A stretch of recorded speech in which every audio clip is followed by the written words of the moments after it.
I'm counting days until some arbitrary point when I'll supposedly feel better. This number is giving me false hope. There's end point to this suffering.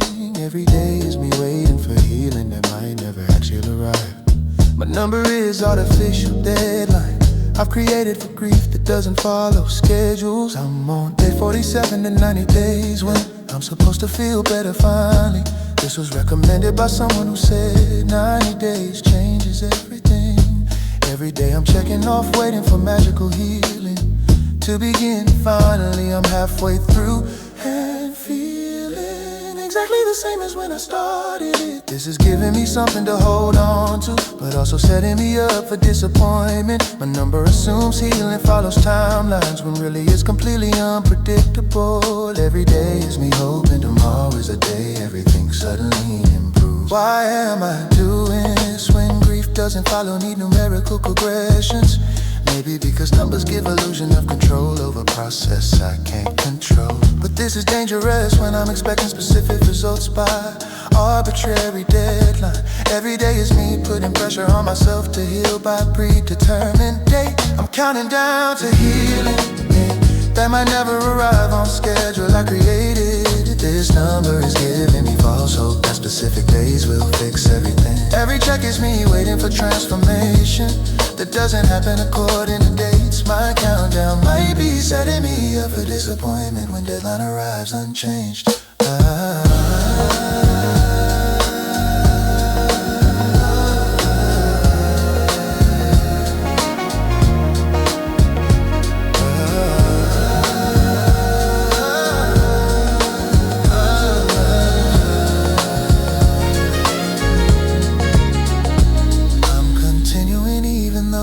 I know it's probably useless endeavor here. This is something to hold on to when everything else feels chaotic and uncontrollable. Maybe it will coincidentally end when I'm actually feeling better by chance. But relying on numbers is preventing me from doing actual work of healing. Every day is me passive, waiting instead of active, feeling I should be doing this has become obsession. I check multiple times daily, measuring progress. I'm learning numbers a coping mechanism. It might be more harmful than helpful. Perhaps this should be abandoned when it's creating pressure, not helping me. But numbers are something concrete, an abstract process of grief that's confusing.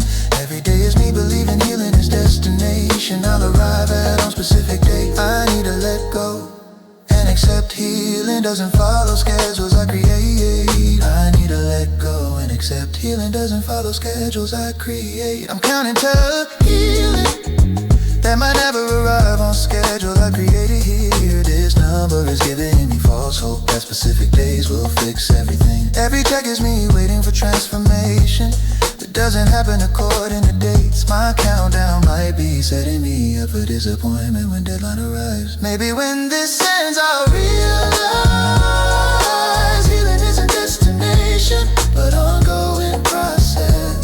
An arbitrary deadline passes and I'm forced to accept grief doesn't follow timeline. But today I'm still checking open date. 90 brings magical relief from pain. Learning that numbers give false sense of control over uncontrollable grief process.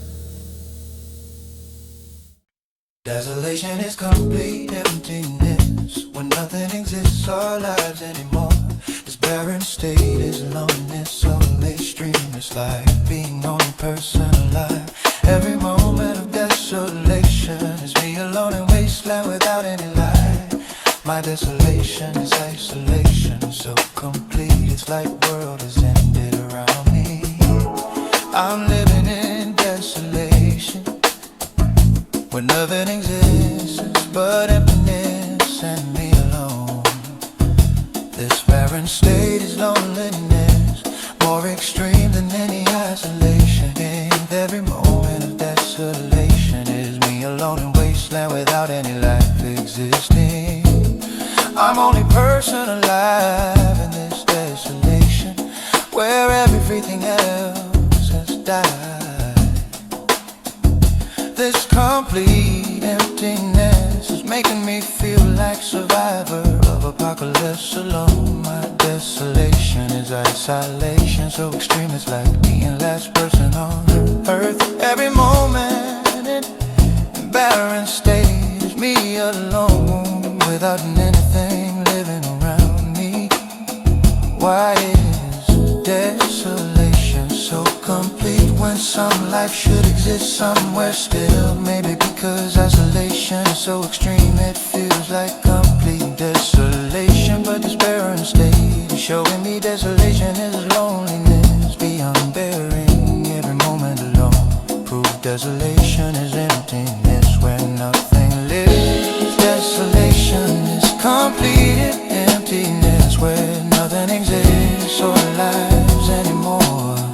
Here, this barren state is lonely, so extreme it's like being only person alive. Every moment of desolation is me alone in a wasteland without any life at all. My desolation is isolation, so complete it's like world is ended around me.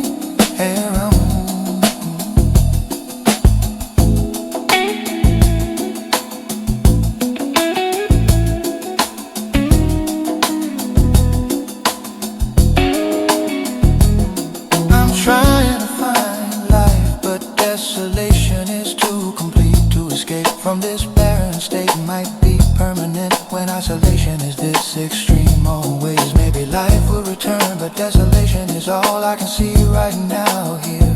But this emptiness is teaching me about how desolation is extreme loneliness. Every moment alone is me understanding desolation is being only one alive. I'm accepting desolation because finding life seems impossible when it's this barren. This complete emptiness is teaching me about how desolation is apocalyptic loneliness. Perhaps desolation will end when some life appears in this barren wasteland. But this isolation is currently complete, making life impossible to find anywhere. Every moment alone proves desolation is emptiness where nothing exists or lives. I'm desolate, existing as only one alive in barren wasteland in around me. Oh, desolation is complete emptiness where nothing exists or lives anymore. Now this barren state is lonely, so extreme it's like being only person alive. Every moment of desolation is me alone in wasteland without any life here. My desolation is isolation, so complete it's like world is ended totally. Maybe desolation will end when life returns to this barren wasteland. Finally, when enough recovery happens, that emptiness is replaced with living things. But today desolation is complete and I'm alone without any life existing. Learning that desolation is a stream loneliness, like being last person alive.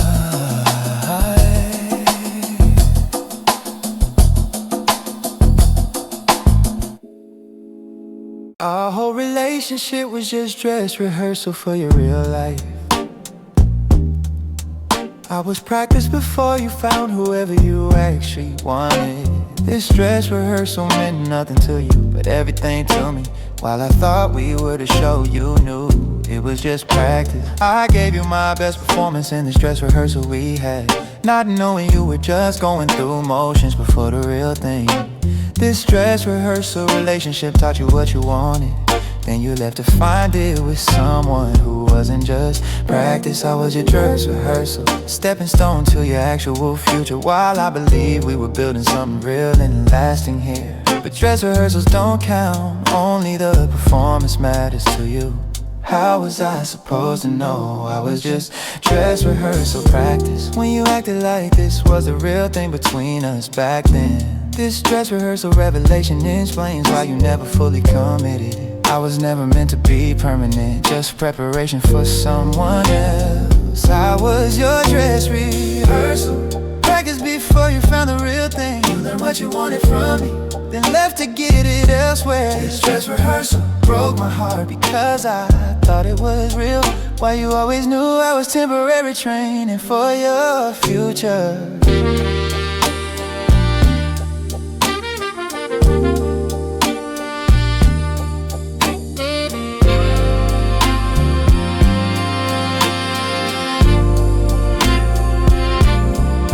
I wonder if you think about your dress rehearsal with me sometimes, or if practice runs are instantly forgotten once the show begins. Dress rehearsal meant everything to me but nothing to you. Just another step in your journey towards whoever actually matters. I hope whoever got the real performance appreciates what I taught you during our dress rehearsal time together that meant nothing to you. This dress rehearsal hurt worse because I never knew my role until after. Maybe being dress rehearsal teaches me something valuable here about protecting myself until I know someone's intentions are real. But this dress rehearsal experience left me damaged and untrusting because I gave everything to what I thought mattered, but was just practice. I was your dress rehearsal. Practice before you found a real thing. You learned what you wanted from me, then left to get it elsewhere. This dress rehearsal broke my heart because I thought it was real. Why you always knew I was temporary training for your future.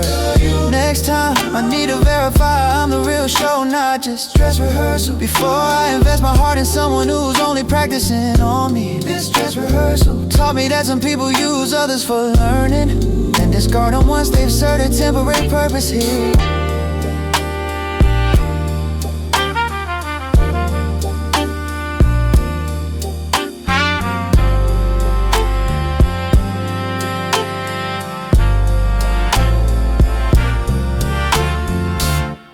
I caught your familiar scent on someone else today and it destroyed me. This familiar scent triggered memories I thought I'd successfully buried deep. Every time I smell familiar scent, I'm transported back to when you were mine. Your familiar scent is forever connected to you in my mind and body now. That familiar scent hit me on the subway and I had to get off early. This familiar scent memory is visceral, it bypasses my brain, goes straight to heart. Every time I encounter familiar scent, I'm 17 again when we first met. Your familiar scent is cologne you wore that I'll never be able to smell neutrally. This familiar scent trigger is cruel and I can't control what I smell randomly. I bought that cologne once just to spray it and feel close to you pathetically. That familiar scent made me cry in public when strangers walk past swearing it. Why does familiar scent have such power over my emotional state instantly? Maybe because memories are strongest, most primitive connections we have. But this familiar scent trigger is making it impossible to move on from you. When random encounters with familiar scent undo weeks of progress I've made. Your familiar scent is everywhere, reminding me of you when I least expected. This scent memory is strongest trigger I have, stronger than songs or places. Even every time I smell familiar scent, I'm back in your arms before my brain can stop me. I can't escape your familiar scent when strangers wear it unknowingly around me.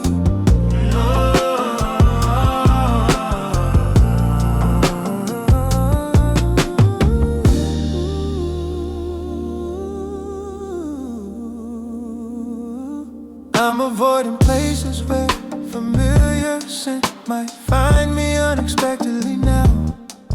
This familiar scent avoidance is limiting my life but necessary for survival.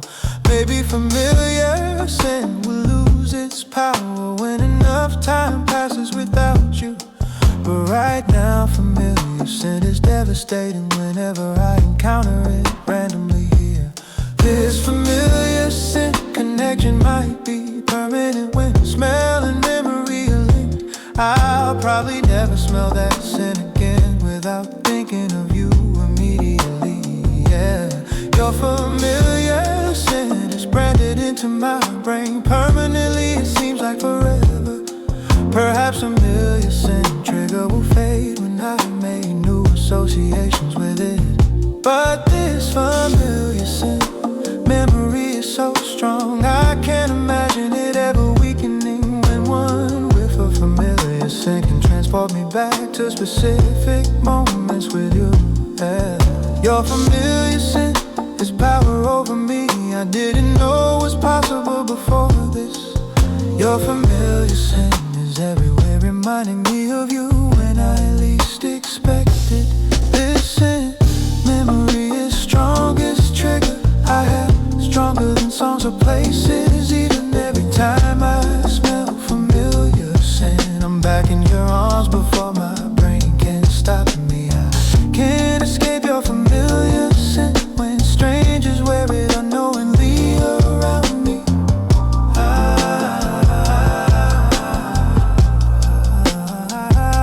Eventually familiar scent might trigger sweet memories instead of painful ones. When I've healed enough that your scent brings smiles, not tears, to my face. But today familiar scent destroyed me on a subway, and I fell apart publicly, learning that scent memories are most powerful and hardest triggers to escape.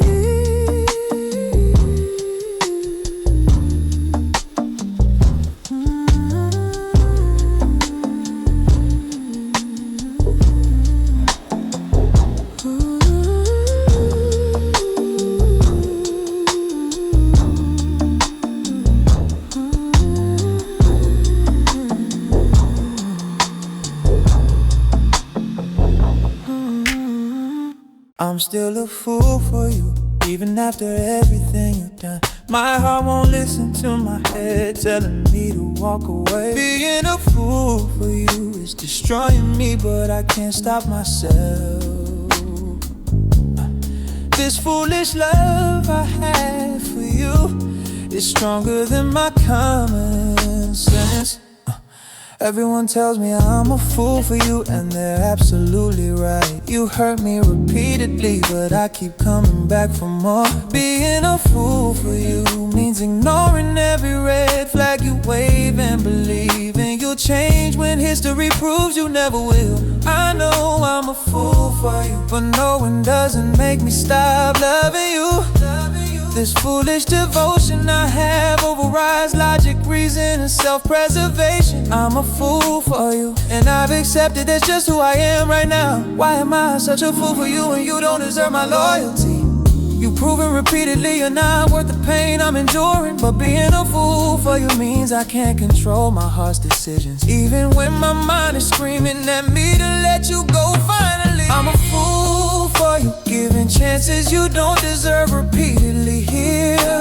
My love for you makes me stupid, ignoring every warning sign I see. Being a fool for you is my choice and my burden to carry alone. I know I'm foolish, but this heart wants what it wants regardless.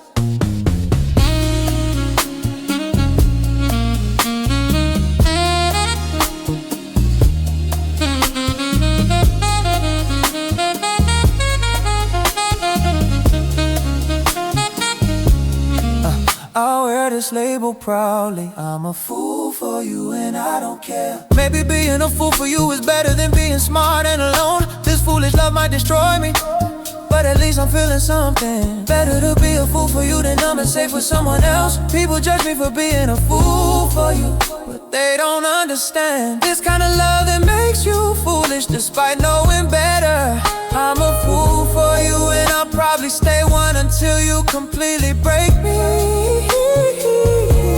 Perhaps being a fool for you will teach me lessons I need to learn about self-worth, boundaries, protecting my heart from those who hurt it. But right now I'm a fool for you and I'm okay with that decision, even if everyone thinks I'm crazy for loving you the way I do.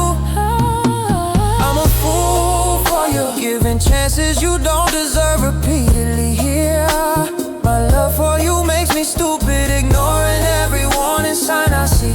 Being a fool for you is my choice and my burden to carry alone. I know I'm foolish, but this heart wants what it wants regardless. Maybe one day I'll stop being a fool for you and choose myself.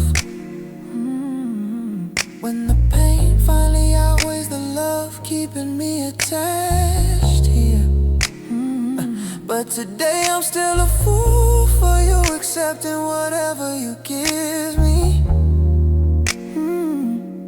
Because foolish love is the only kind I know how to give you now.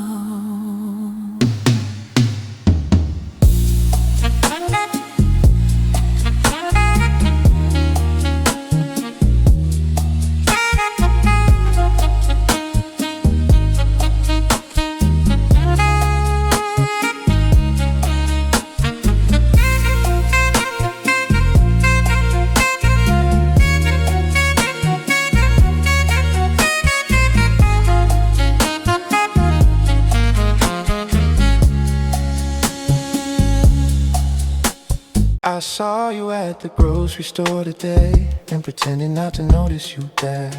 This grocery store encounter was the awkward run-in I've been dreading always. Every time I go to grocery store I scan for you, hoping to avoid this moment. But grocery store is small town, and running into you was a never deal. But eventually at the grocery store I saw you with someone new, picking out produce together. This grocery store sighting confirmed you moved on, while I'm still shopping alone. Every aisle in grocery store held potential for awkward encounter with you today. I left grocery store without buying what I needed, just to avoid confrontation. This grocery store run, it was painful seeing you do mundane things with someone else. We used to grocery store shop together, now you're doing it with a replacement for me. This grocery store encounter will make me anxious every time I need to shop there. Why does grocery store feel loaded when it's just public place we both need? Maybe because grocery store is domestic, seeing you there with someone feels intimate. But this grocery store site improve you're living full life without me here. When grocery store shopping with someone new shows progression I haven't made. I saw you at grocery store today, and my heart stopped seeing you with someone new. This mundane location became loaded when grocery store held our awkward encounter. Every time I go to grocery store now I'll be scanning aisles, avoiding you here. Today's grocery store running is making me consider shopping somewhere else entirely.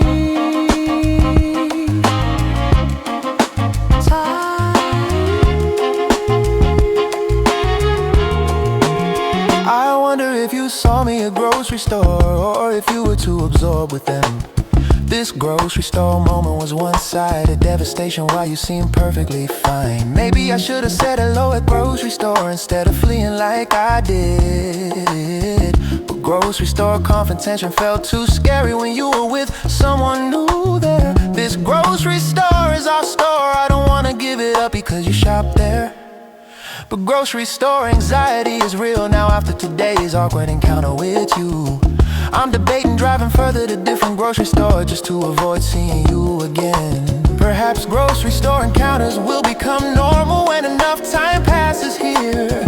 But this grocery store running was too soon when I'm not ready to see you at all. When seeing you at grocery store with someone new confirm my fears about you, that you're happy and moved on, while I'm still alone shopping by myself always. I saw you at grocery store today, and my heart stopped seeing you with someone new. This mundane location became loaded when grocery store held our awkward encounter. Every time I go to grocery store now I'll be scanning aisles, avoiding you here. Today's grocery store running is making me consider shopping somewhere else entirely. Eventually grocery store will be just store again, not place where I saw you. Happy when enough time passes. That grocery store encounters don't devastate me completely, but today's grocery store sighting ruined my day, and possibly my favorite store, teaching me that running into X's in public spaces is inevitable in small towns.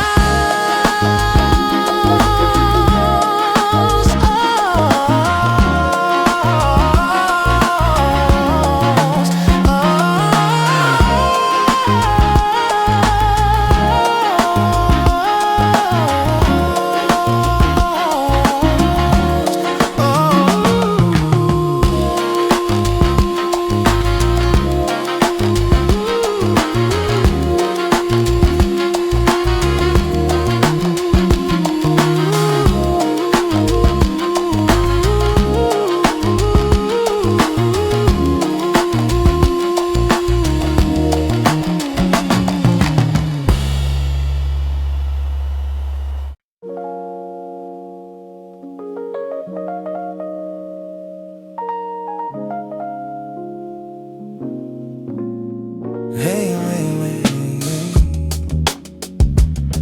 Oh, oh.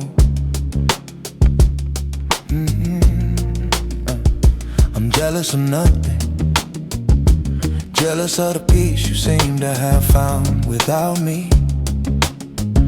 This jealous of peace is irrational, but I can't help feeling it deeply. I'm jealous you're okay when I'm still broken from what we went through together. Being jealous of nothing rational, just your ability to move on when I can't yet. I'm jealous of your new life, your new happiness, your ability to be okay daily. This jealous feeling is eating me alive when I should be happy you're doing well. But I'm jealous you moved on so easily while I'm still stuck, missing you here. Every photo you post makes me jealous of the life you're building without me in it. I'm jealous of your peace, your contentment, your ability to function normally now, when I can barely get through days without falling apart thinking about you still. This jealous emotion is ugly but honest. I'm jealous you're fine when I'm not. Why am I jealous when I should want you to be happy, happy after everything we had? Maybe because jealous means I wanted you to suffer like I'm suffering here. But this jealous feeling shows me I'm not as healed or mature as I claimed. When I can't be happy for your happiness, I'm just jealous and bitter instead. I'm jealous of how okay you are when I'm barely surviving each day without you. This jealous feeling is proof I'm not over you when your happiness hurts me. Being jealous of your peace is petty, but it's honest about where I am today. I'm jealous you moved on successfully while I'm stuck still loving you here.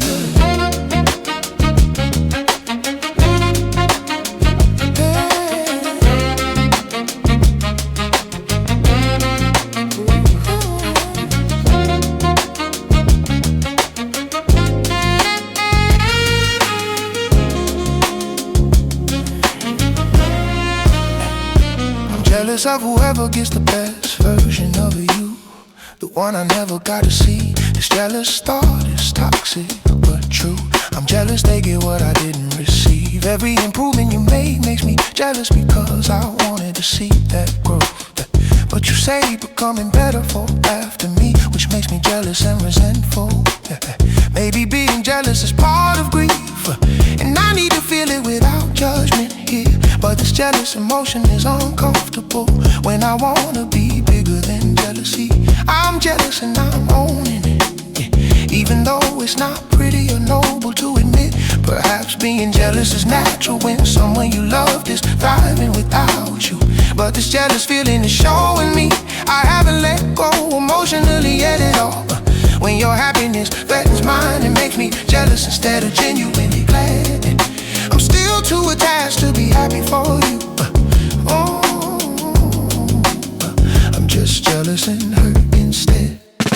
I'm jealous of how okay you are when I'm barely surviving each day without you. This jealous feeling is proof I'm not over you when your happiness hurts me. Being jealous of your peace is petty, but it's honest about where I am today. I'm jealous you moved on successfully while I'm stuck, still loving you here. Eventually I won't be jealous when I'm secure enough in my own healing journey, that your peace doesn't threaten mine or make me jealous of what you have. But today I'm jealous, and that's the truth, even though it's not flattering to admit. I'm jealous you're okay when I'm not, and I'm working on being okay with that.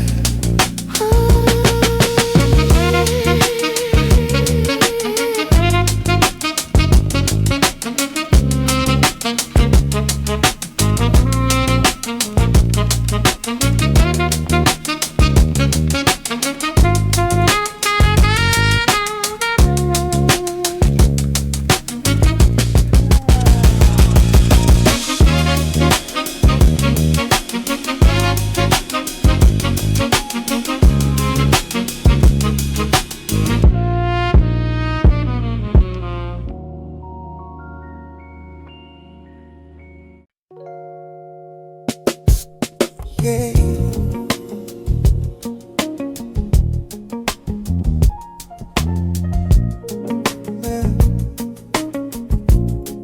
Yeah, yeah. Oh, oh, oh, yeah. Longing is deep, ache for something forever, out of my reach now. This intense desire is pain that won't be satisfied, making me suffer. Every moment of longing is me wanting what I can never have again. My longing is hunger for something that will never feed me anymore. I'm consumed by longing for what I can. I'm making every moment ache. This deep desire is pain that won't be satisfied, no matter what I do. Every moment of longing is me reaching for something forever beyond grasp. I can't stop wanting what I'll never have, making longing constant torture. This intense desire is worse than having nothing, because wanting is pain. My longing is reaching for something that moves further away as I reach. Every moment of deep desire is me suffering from wanting impossible things. Why is longing so painful when desire for impossible shouldn't hurt this much? Maybe because longing is love without object, making desire pure suffering. But this deep ache is showing me longing is its own form of torment. Every moment of intense desire proves longing is pain of wanting impossible. Longing is deep ache for something forever, out of my reach right now. This intense desire is pain that won't be satisfied, making me suffer. Every moment of longing is me wanting what I can never have ever again. My longing is hunger for something that will never feed me anymore.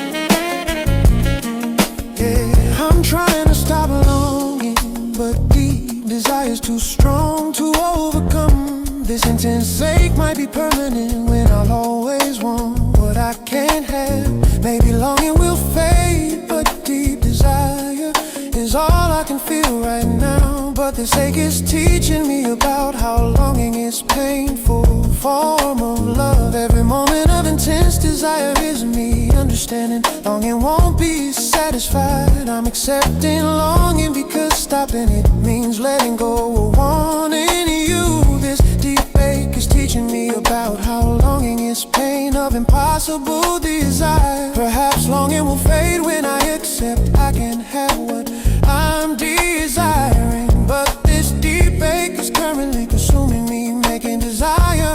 constant pain. Every moment of longing proves wanting is suffering.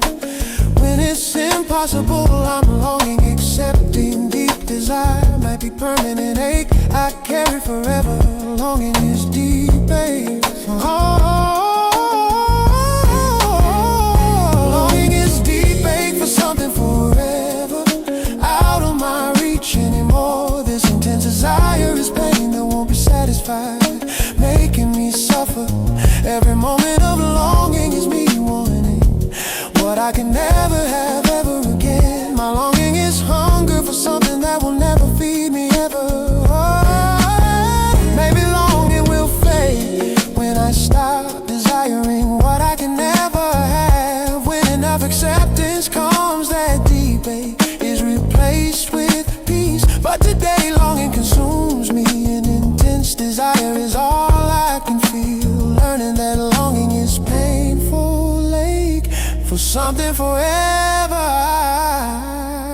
out of reach.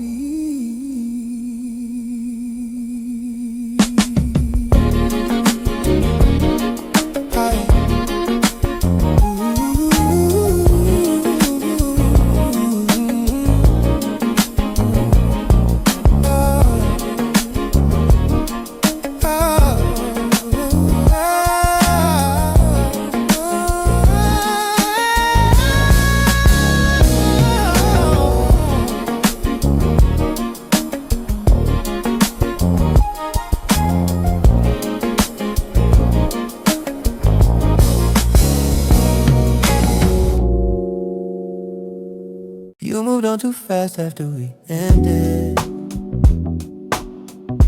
like I meant nothing to you at all.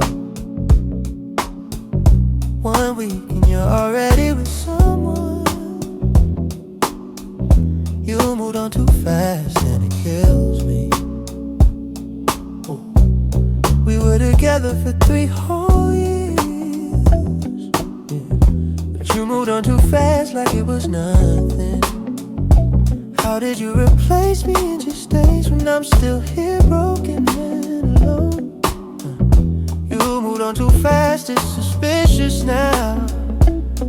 Were they waiting in the wings already? Did you had them lined up before we ended? You moved on too fast for it to be real. Nobody gets over 3 years that quickly. You're either lying to yourself or to me about how much I actually meant to you.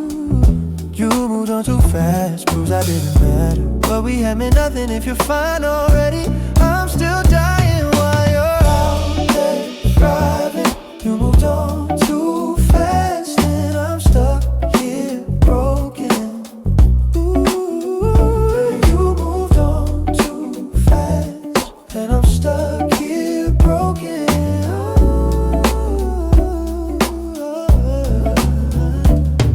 Posting photos with them everywhere.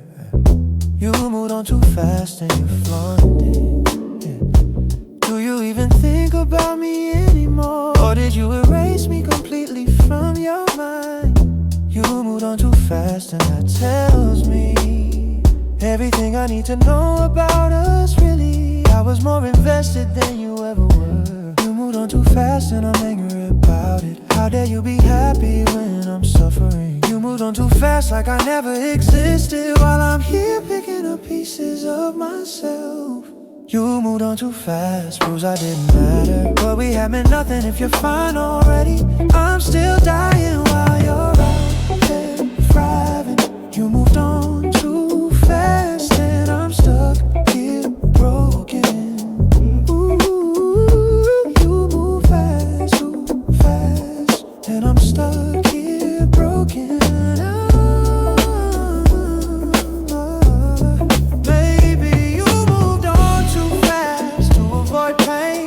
Doesn't change how much it hurts me. Oh, you moved on too fast and left me behind, like I was nothing but a chapter you closed.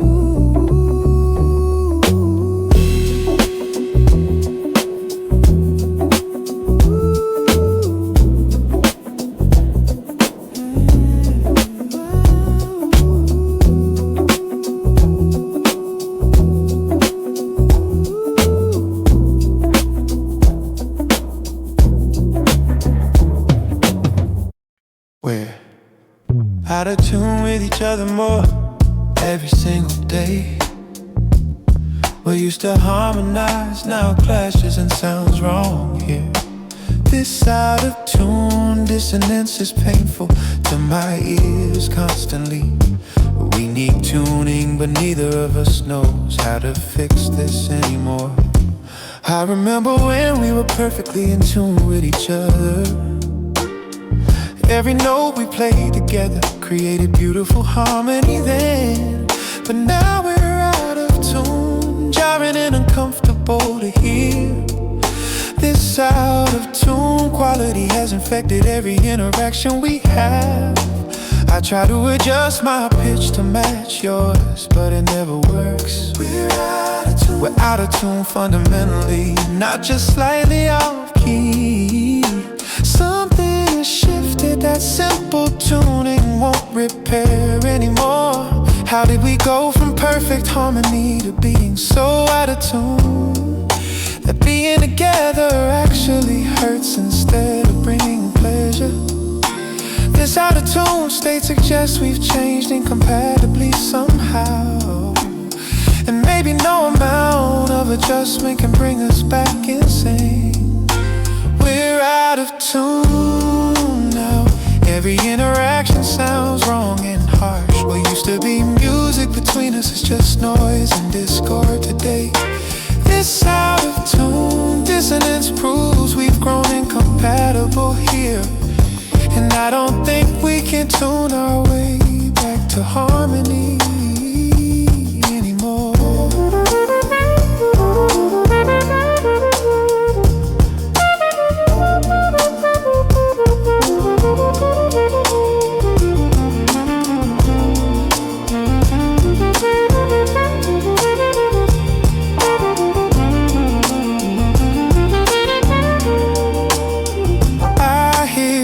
Couples making beautiful music in perfect tune together, while we're out of tune creating sounds that make everyone wince.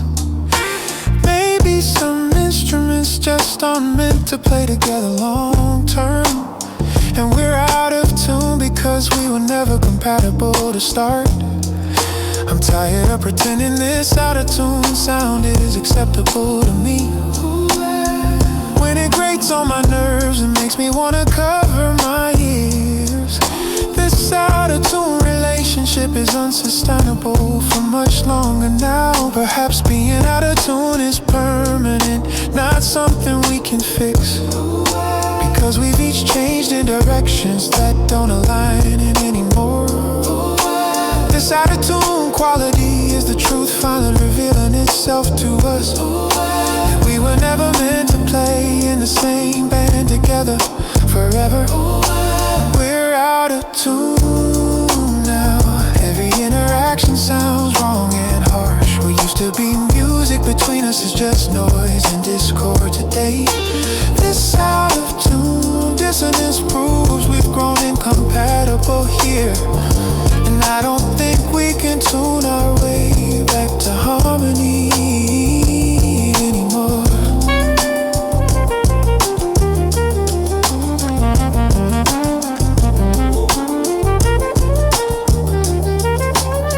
I'm ready to stop trying to force harmony from being out of tune, and accept that some instruments don't belong together permanently. This out of tune experience taught me that compatibility matters more than effort when two people have fundamentally different frequencies.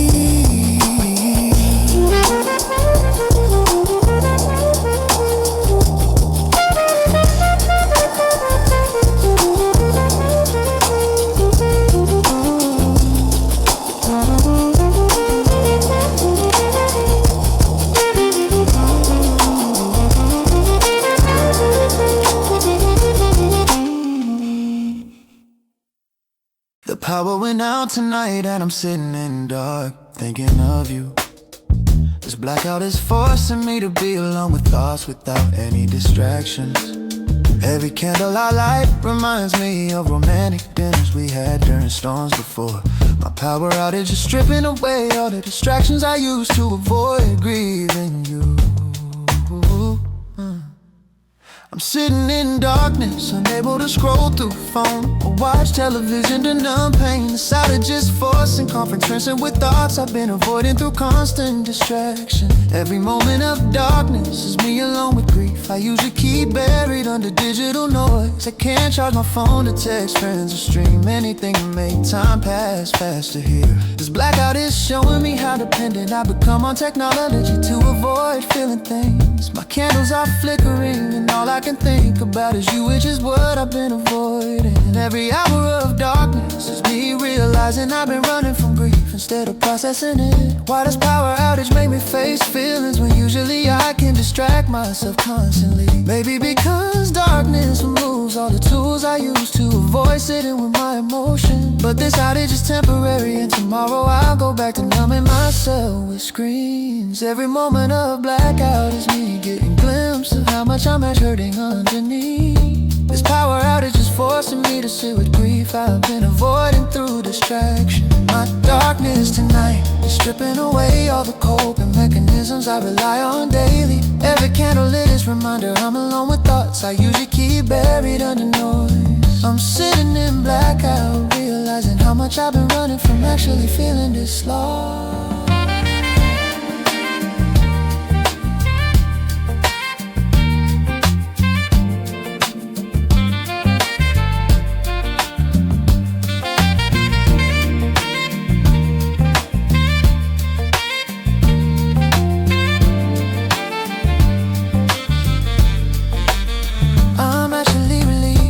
Power comes back on after 3 hours of darkness and thinking. This outage showed me how much I've been using technology to avoid processing losing you. Maybe I need more intentional darkness time without distractions to actually heal properly. But sitting in blackout with my thoughts was so painful, I don't want to do it voluntarily. Every moment tonight made me realize I'm not healing, just distracting myself constantly.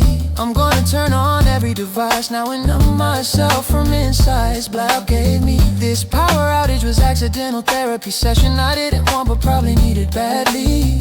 Perhaps I should create my own power outages by putting away devices to process grief. But tonight showed me how painful that actually is when I can't escape into distractions. Every moment of darkness was me confronting reality I've been avoiding through constant noise. I'm grateful power is back so I can return to numbing myself, which is easier than feeling. This blackout forced me to sit with grief I've been avoiding through constant distraction. My darkness tonight stripping away all the coping mechanisms I rely on to function daily. Every candle was a reminder I'm alone with thoughts I usually keep buried under digital noise. I sat in outage, realizing how much I've been running from actually feeling this terrible loss.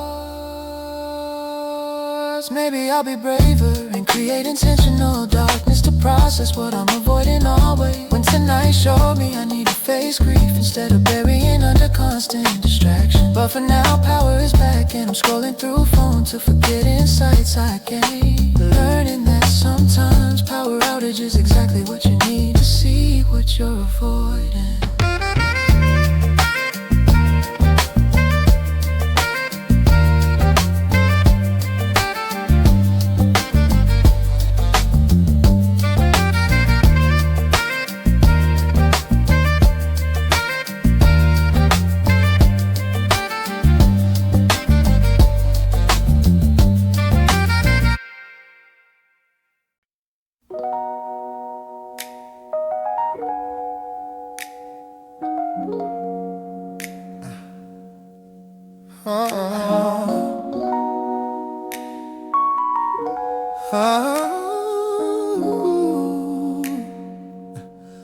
I said goodbye first, even though you were already leaving in your mind. This technicality matters to me. I said goodbye first, not you walking out. At least I said goodbye first and didn't get abandoned completely by you. It's a small victory, but saying goodbye first, give me some control here.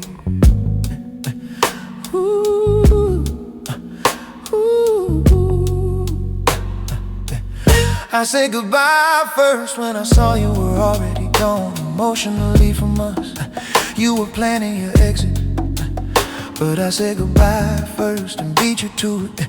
To say goodbye first decision was my attempt to have some dignity and end it. Better to say goodbye first than wait for you to officially leave me here.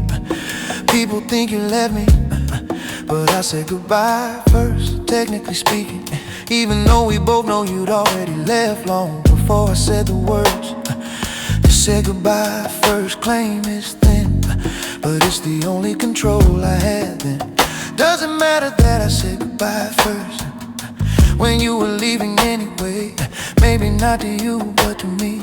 Saying goodbye first preserves some dignity. This technicality of who said goodbye first probably seems petty and small, but it matters to me because I said goodbye first. Instead of being abandoned, I said goodbye first, even though you already halfway out the door here. The small technicality gives me some control over a situation I couldn't control. Saying goodbye first means I ended it, even though you'd already decided to leave. It's a technicality, but I'm holding on to it because it's all I have from that day.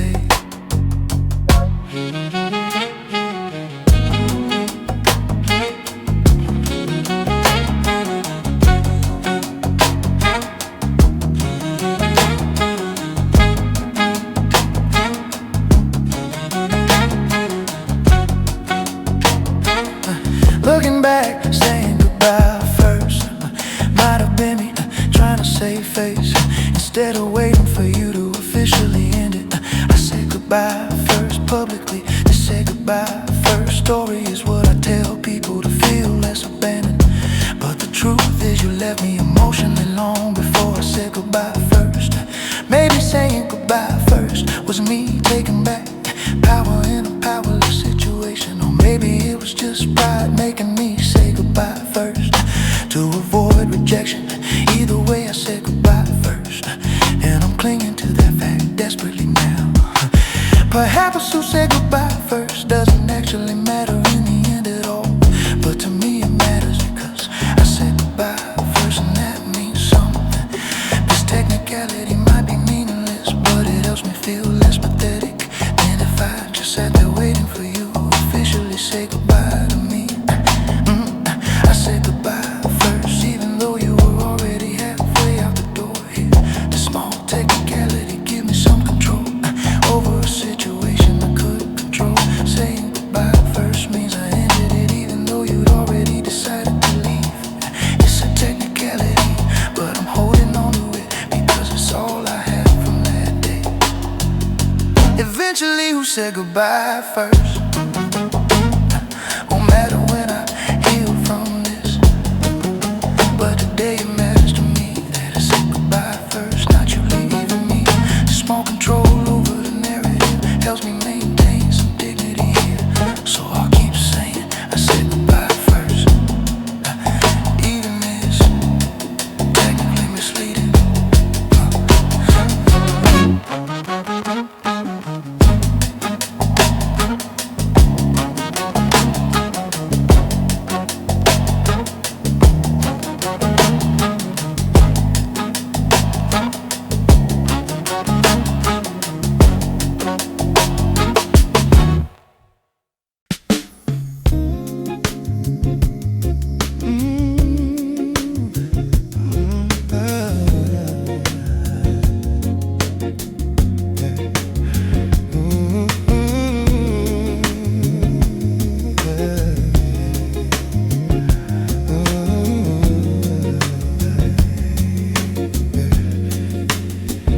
Left me in September when the rain was falling heavy. Now every September rain brings your memory flooding back to me. I can't escape the September rain.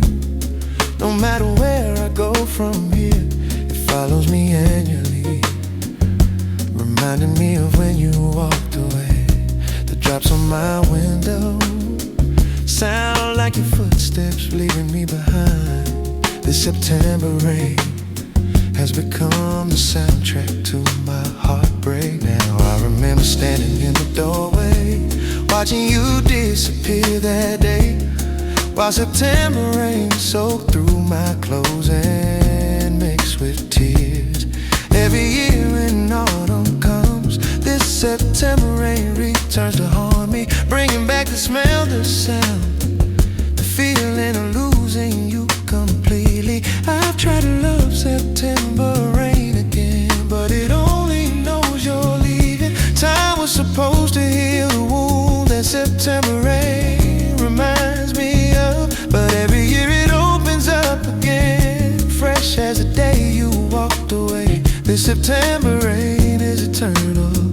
It'll mark your leaving anniversary, forever binding autumn weather to the worst day of my life here. September rain will always mean goodbye to me from now on here. You took the beauty out of autumn when you left me in the storm. This September rain is proof that some moments mark us permanently. I'll never hear these drops again without remembering your exit.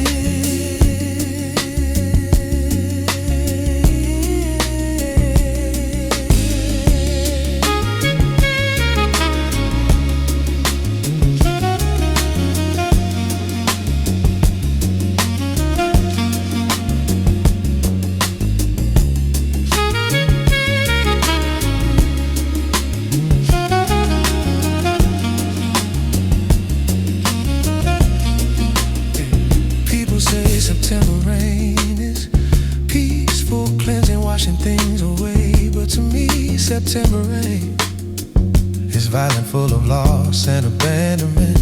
It doesn't wash anything clean, it just brings your ghost back yearly. This September rain ensures I never fully forget what losing you felt like.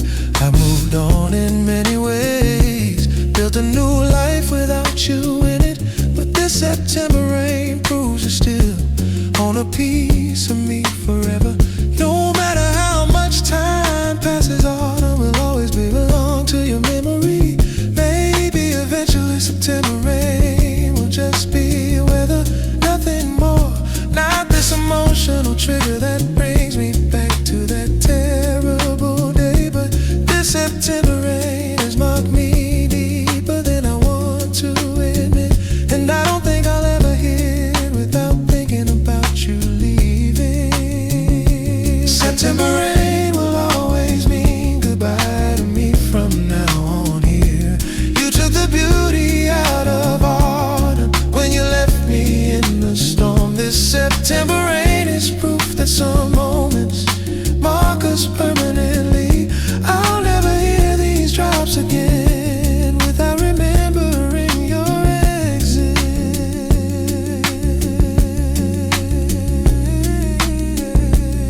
If you ever think of me when September rain is falling where you are, know that I'm somewhere else, hearing the same rain, remembering too.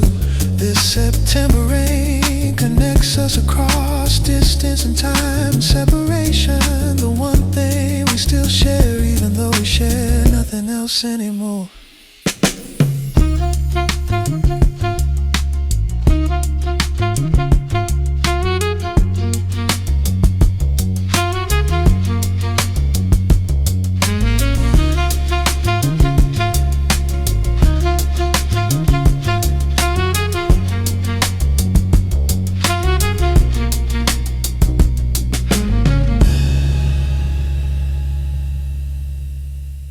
I'm in a downward spiral, going faster toward the bottom every day now. This descent is accelerating beyond my control, pulling me down harder.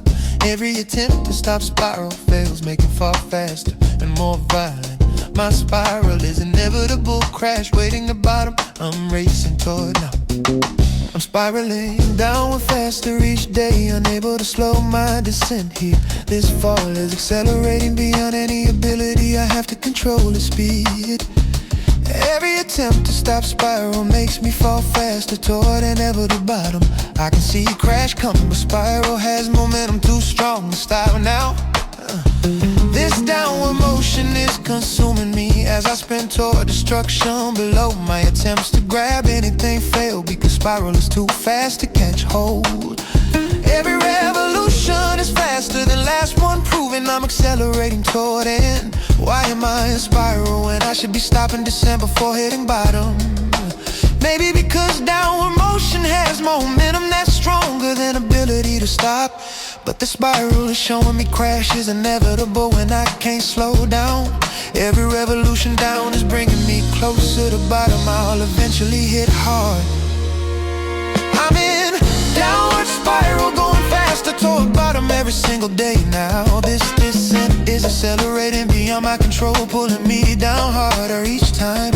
Every attempt to stop spiral fails, make it fall faster and more violent toward end. My spiral is inevitable, crash waiting at bottom. I'm racing toward hitting soon.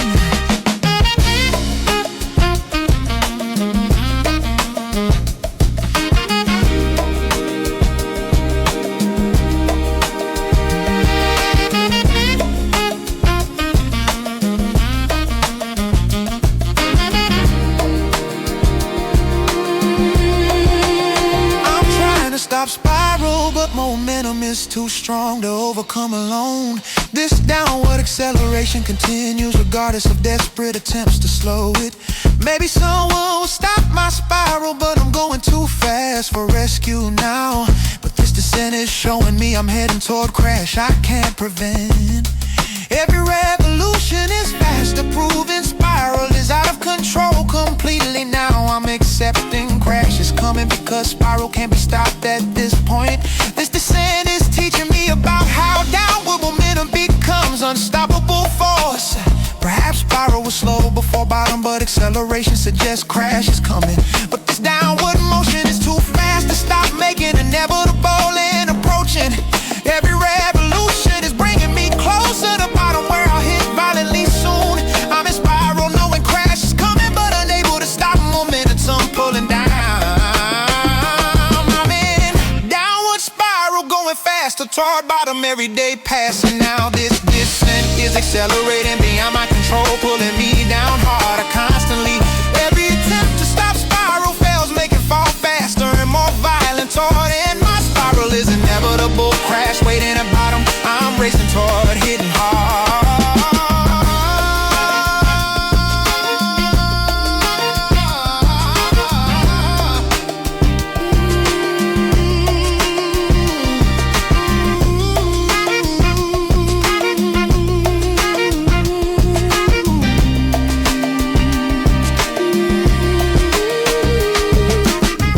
Maybe spiral stop before bottom when something catches me before a crash. When enough help arrives to slow momentum before hitting ground violently below. But today I'm spiraling faster, knowing crash is coming and I can't stop it. Learning that downward spiral becomes unstoppable when momentum exceeds ability to break. Suffocation is feeling I'm not being able to breathe under this weight. This breathlessness is panic when air won't come into my lungs right. Every moment suffocation is me fighting desperately for single breath. My suffocation is slow death happening because I can't get enough air. I'm suffocating under weight that's pressing down on the chest, making breathing impossible. This breathlessness is panic when lungs won't expand enough to take air in. Every attempt to breathe fails because suffocation is complete, blocking airflow. I'm drowning in air, unable to get oxygen despite being surrounded by it. The suffocation is worse than drowning because help seems so close but unreachable. My panic is growing as breath won't come, making suffocation more complete. Every moment without air is me dying slowly, cause breathing is impossible now. Why am I suffocating when air is everywhere, making breathlessness seem impossible? Maybe because emotional weight is physical, pressing down, making breathing difficult. But the suffocation is showing me I'm dying slowly from inability to breathe. Every moment without air is me under understanding suffocation is killing me gradually. Suffocation is feeling of not being able to breathe under this heavy weight. Yeah, this breathlessness is panic when air won't come into my lungs properly right. Every moment suffocation is me fighting desperately for single complete breath. My suffocation is slow death happening because I can't get enough air.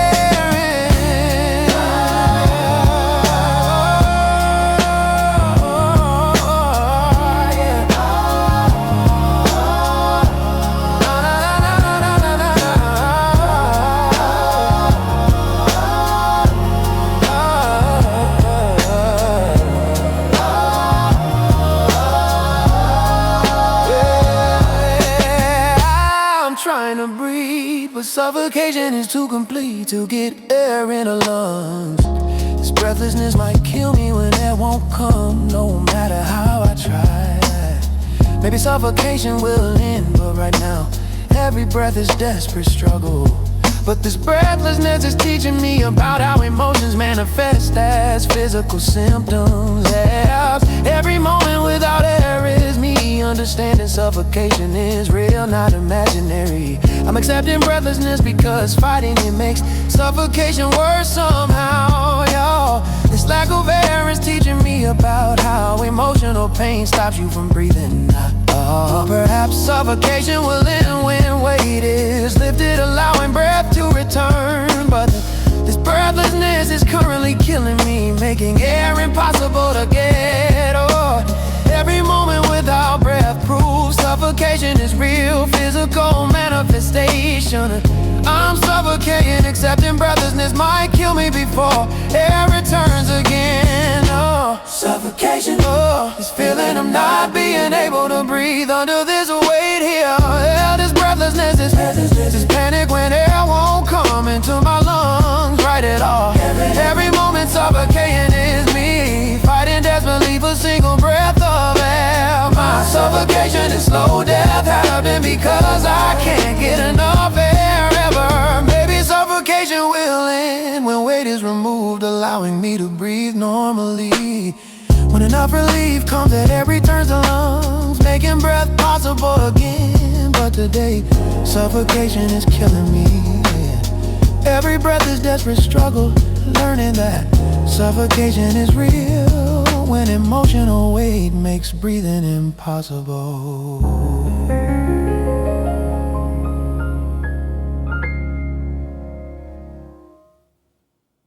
Two hearts beating synchronistically now.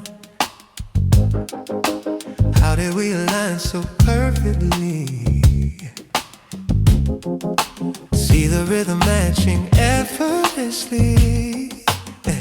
Lastly, we function as a single unit. Pulse connected through invisible thread. Instead of separate, we're united, lighted by the fire of connection.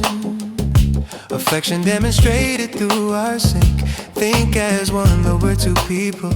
Steeple of our bond built on rhythm. System of our hearts aligned completely. Sweetly we exist as paired souls. Holds me tight, the synchronicity. See the beating matching perfectly. Harmony of hearts too strong to break. Awake or sleeping rhythm stays the same. Claimed by this connection deeply. Steeply we fell into this union. Fusion of our hearts complete now. How did separation become impossible? Two hearts functioning as one somehow. Now impossible to beat apart. Part of you resides within my chest. Blessed by this miraculous connection. Affection shown through synchronized beating. Two hearts merged beyond separation.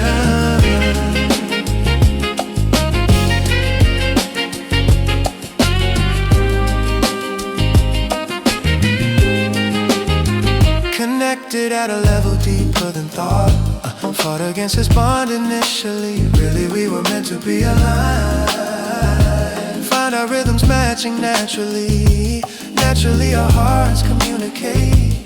Weight of this connection beautiful. Dutiful our hearts to one another. Brother, sister, twin souls merge. Purge of any need, dependence gladly. Madly in sync with your heartbeat. Synchronicity, our daily miracle. Cyclical, our beating never stops. Drops in unison, our paired hearts. Parts of same organism we've become.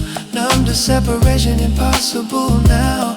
How we function as a single being. Two hearts merged in a single rhythm. System of our loving through the beat. Sweet the sound of synchronized hearts. Parts no longer separate entities. Seize the world, our merged hearts. Two hearts, our beautiful connection. Never want our hearts to beat apart. Part of me and you and me. See the rhythm keeping us together.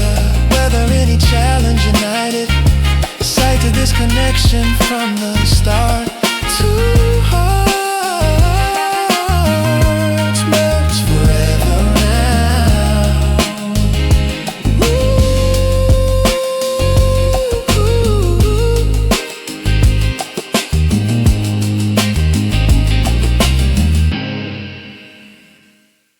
I'm still under your spell, even though you've been gone for months now. This under your spell state means you still have power over me remotely. I thought breaking up would break the spell, but I'm still under it completely. You're not here, but I'm under your spell, like you never actually left me. I'm under your spell, checking my phone, hoping you'll text me out of nowhere. This under your spell, compulsion controls my actions without you being present. Every decision I make passes through the filter of being under your spell. Would you approve, would you care, would you notice? I'm still under your spell. Being under your spell means you occupy my mind constantly without trying. I gave you this power and I'm under your spell, unable to take it back now. This under your spell, existence is embarrassing when you're not even thinking of me. How am I still under your spell when you're gone and living your life without me? Maybe because breaking up physically doesn't break the mental spell you cast. But this under your spell situation is giving you power you don't deserve anymore. Over someone you abandon, someone who should be free from being under your spell. I'm under your spell. You don't even know the power you still have over me. This spell you cast is still active, even though you're not here to maintain it. Being under your spell means I'm not free to move on. While you're living freely, I need to break this spell before it destroys what's left of my independence here. Yeah, I'm trying to break free from being under your spell, but I don't know how. Every attempt to escape just shows me how deeply under your spell I truly am. This under your spell reality is like addiction. I know it's bad, but can't stop. You're my drug and I'm under your spell, even without you supplying the high anymore. Maybe time will break the spell when I'm under your spell, less each day gradually. But right now I'm completely under your spell and powerless to change it alone. This under your spell admission is the first step to breaking free. Eventually, hopefully, perhaps being under your spell is about me giving you power, not you taking it. And I can revoke that power by choosing to break the spell myself actively. But this under your spell state feels involuntary, like I have no control here. When you're pulling strings I didn't know existed, while I'm under your spell.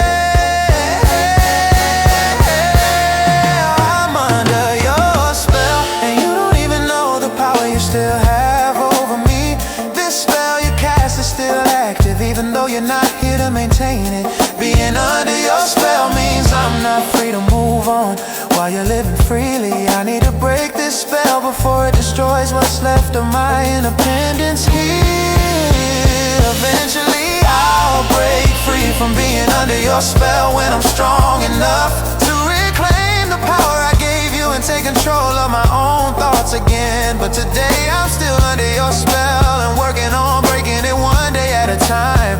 Hoping soon I'll be free from the hold you have over me, even from far away.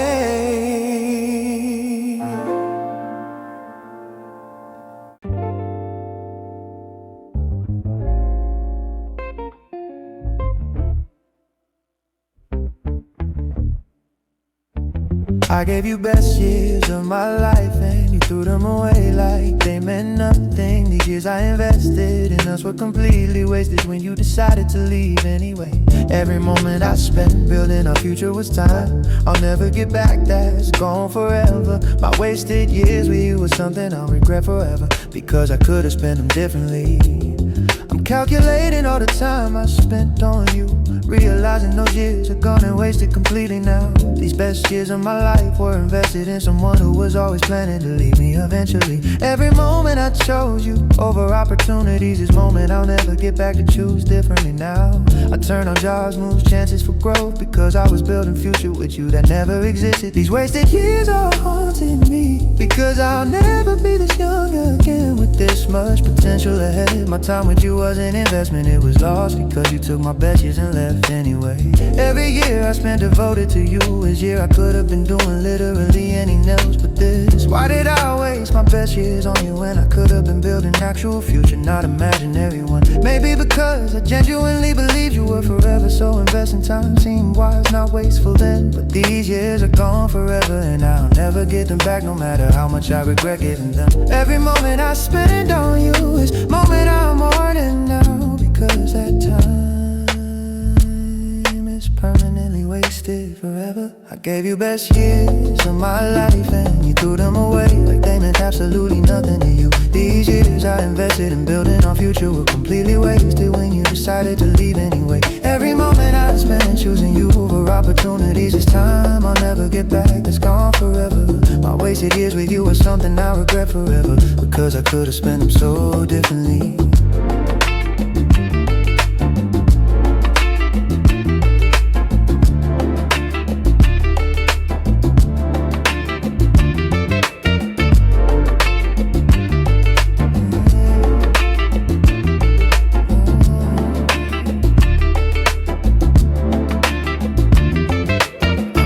Myself for wasting years on you when I should have seen you weren't worth my time investment. These years I gave you were my 20s, my youth, my prime, that I'll never get back no matter what I do. Maybe wasted years a lesson about investing everything in someone who isn't equally invested in you. But this time is gone and no lesson makes up for fact I'll never get those years back ever in my life. Every opportunity I turned down for you is haunting me now, because I chose wrong and wasted my time. I'm trying not to be bitter about wasted years, but reality is I gave you time I desperately wish I had. And these years are teaching me about being more careful where I invest my time, because it's truly finite a resource. Perhaps wasted years will eventually feel worth it when time gives perspective I don't have right now yet. But these years are gone forever and I'll always wonder what my life would be if I hadn't wasted them on you. Every moment I spent building future with you is moment I'm mourning, because the time is permanently gone. I'll never get my 20s back, and I wasted them on someone who left anyway, making loss even more painful.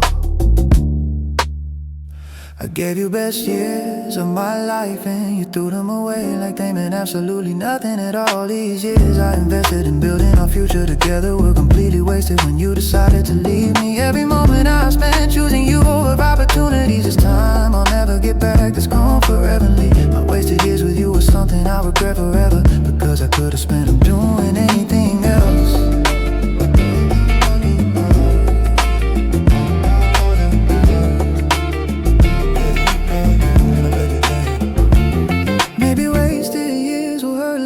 When enough time passes that I've built new life without you in it. When I've accomplished enough that those lost years don't feel like they cost me everything I could have been. But today I'm mourning time I wasted on you, because those years are gone and I'll never get them back ever. Learning that wasted years are most painful loss, because time is the only thing you can never earn back once lost.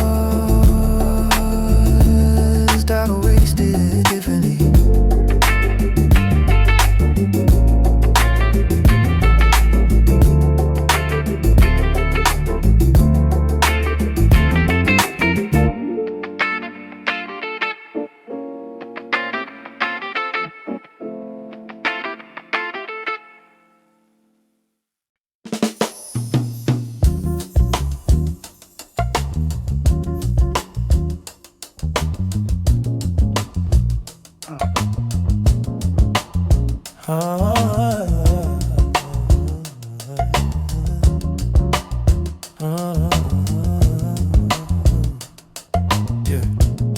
I feel weightless like gravity.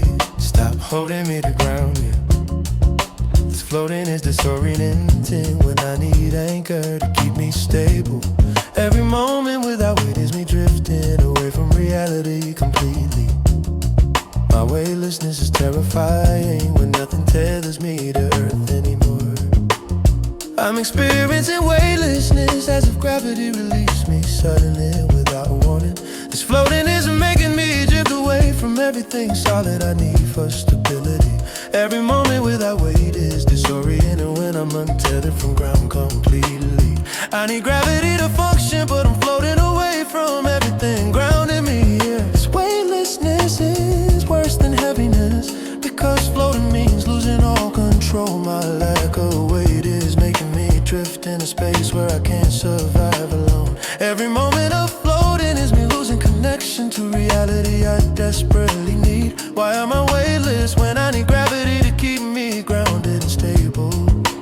Maybe because losing you removed anchor that kept me connected to earth for. But this floating is dangerous when I'm drifting away from everything solid here. Every moment weightless is me losing touch with reality I need to survive in. I feel weightless like gravity. Stop holding me to ground where I belong. This floating is disorienting when I need anchor to keep me stable and safe. Every moment without weight is me drifting away from reality into space completely. My weightlessness is terrifying when nothing tethers me to earth anymore at all.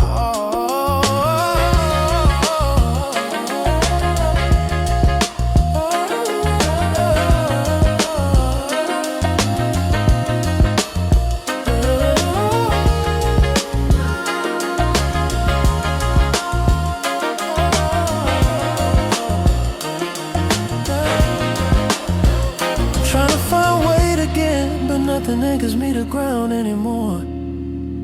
This floating continue regardless of desperate attempts to feel gravity pulling me. Maybe weightlessness is permanent, and when anchor that grounded me is gone forever. But this drifting is terrifying when I'm floating away from everything solid here. Every moment without weight is me losing connection to reality bit by bit daily. I'm accepting weightlessness might be permanent state I live in now without you. This floating is teaching me about losing anchor makes you drift endlessly. Perhaps I'll find a anchor when someone else grounds me like you did before. But there's a weightlessness that's currently making me drift into dangerous empty space. Every moment floating is me losing touch with reality I desperately need for survival. I'm weightless and terrified of floating away forever into void where nothing exists.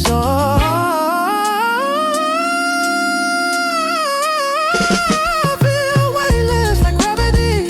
Stop holding me to ground where I should be. This floating is disorienting when I need anchor to keep me stable here on earth. Every moment without weight is me drifting away from reality in an empty space alone. My weightlessness is terrifying when nothing tethers me to earth anymore right now. Maybe I'll find gravity again when new anchor grounds me. Stopping is drifting when enough weight is added that I'll stop floating away from reality I need badly. But today I'm weightless and drifting, terrified I'll float away forever into nothing. Learning that losing anchor makes you weightless and drifting away from everything solid.